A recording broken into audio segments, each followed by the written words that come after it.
up your YouTube, search for Stukeley Meadows, watch on your big screen. Or another device if you're at home. Get yourself comfy, this could take a while. What a happy scene. Something new every day for your long-term memory. This is so exciting, it is nearly time for a Stukeley assembly.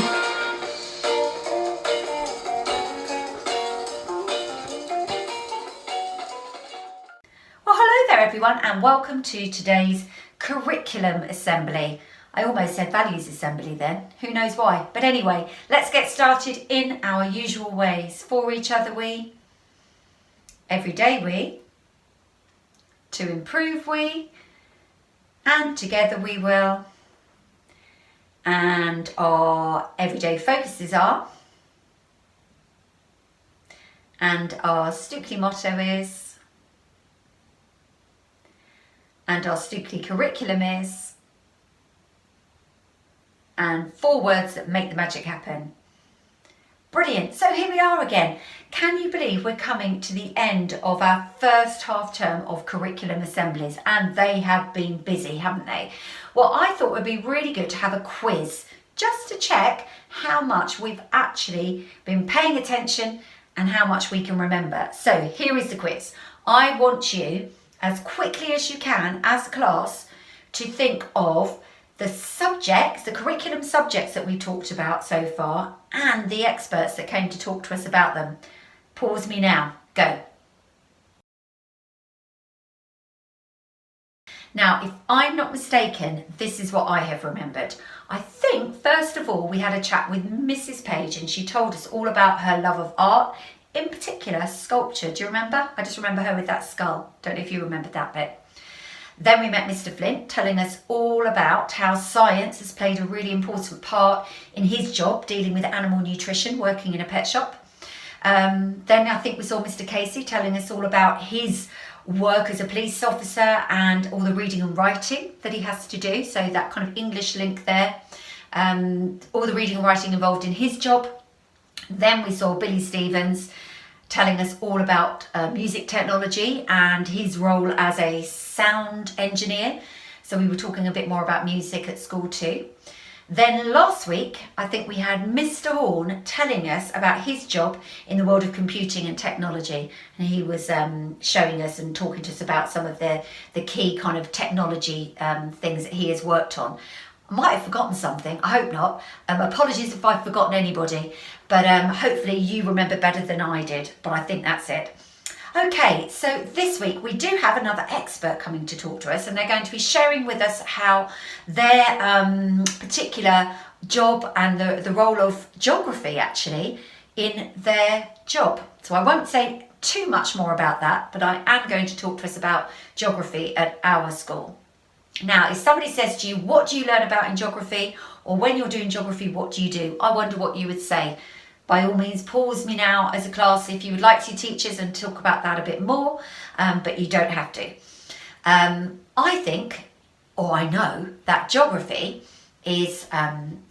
begins really early on in school. So we look at that in foundation and in year 1. And geography at our school for all of us really begins from the point of maps and atlases and a globe. So we begin to think about what the world looks like, the world, the planet in which we live, the world, what does it look like? So we might look at a globe very early on in reception, in foundation stage, and we might talk about the North Pole and the South Pole. We look at maps and atlases, and we explore plans and diagrams, and we look at photographs of places, and we look at aerial views of places. So geography is all about place, location and environment, and those are the 3 big ideas that are involved. And because of that, we need plans and maps and atlases and globes and Google Earth and aerial views. All of those things help us gain more of an understanding of location, place and environment, and those are the really important aspects of geography, which is why we spend a lot of time looking at all of those things and how they help us understand more about the world in which we live, which is really what geography is all about. So Within that, we tend to start at our school thinking about closer to home, thinking about what we call local geography.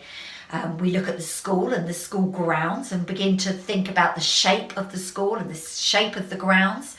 And we talk about natural and physical things. So natural things being, what is the actual shape of the ground? It's quite flat where we live, isn't it?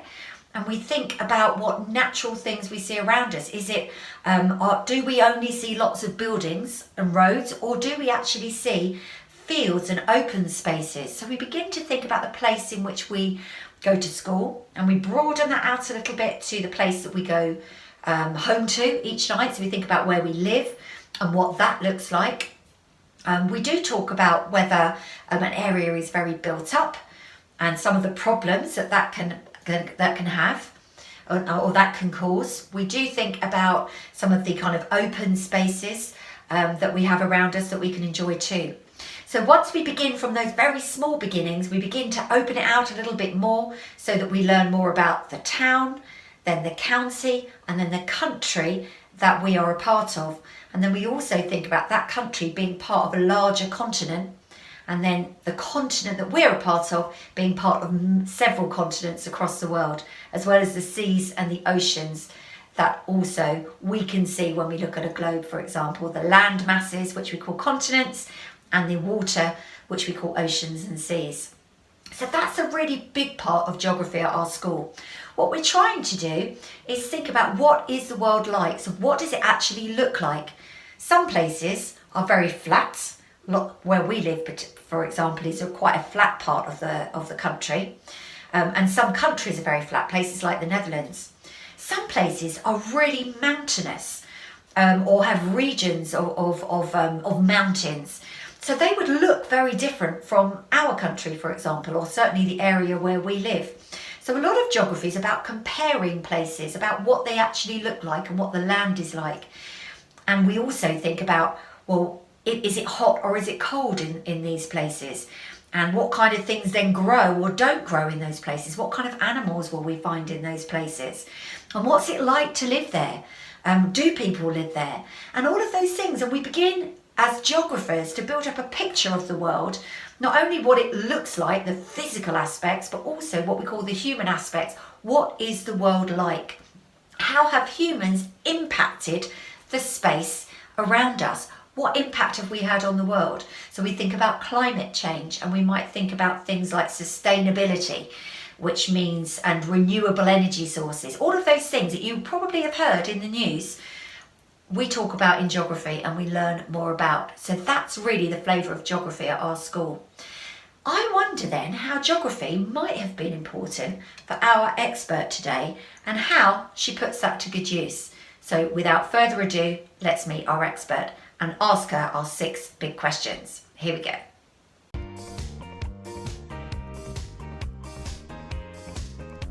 Hi everyone, my name is Steffi and it's so lovely to meet you. I am from a little place called Horsham, which is a little town in West Sussex, and I'm married to a really lovely guy called Tom, and it's just the two of us in our lovely little flat. So hi, nice to meet you.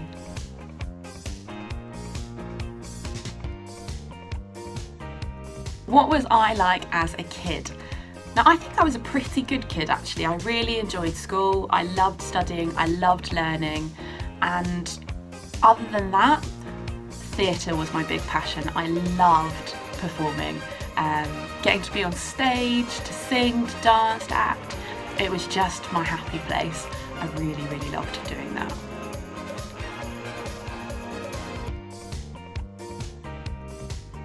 So what is my area of expertise then? Well, I am an emergency preparedness manager. Now, what do I mean by that? Because that doesn't really mean anything, does it?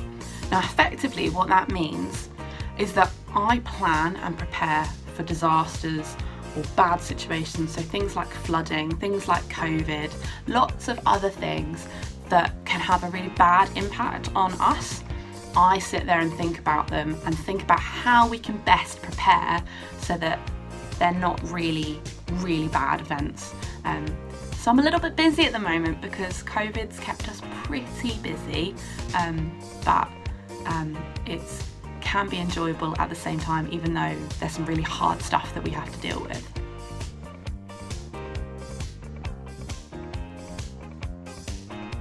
So what do I enjoy most about my role as an emergency preparedness manager? Now actually I really love knowing that what I do makes a difference, and actually that decisions and things that I work on actually impact people's lives, hopefully for the better, and that's just so rewarding. And it's also really fun because I get to go and meet lots of different people. So the other week I was with people from the fire service and getting to train them and talk to them. I've worked with people from the police, and so it's just exciting getting to meet lots of different people, and I really love that.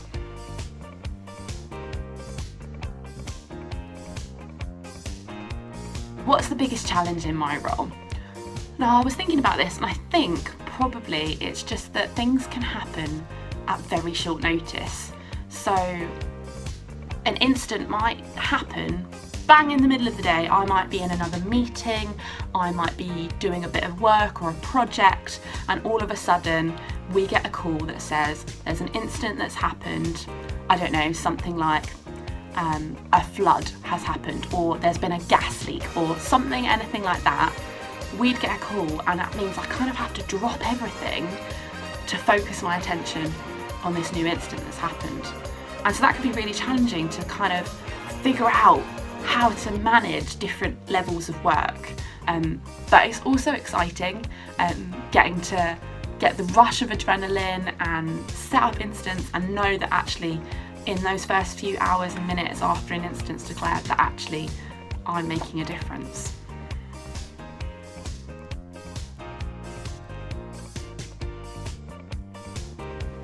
So what would I tell someone who wants to become an emergency preparedness manager?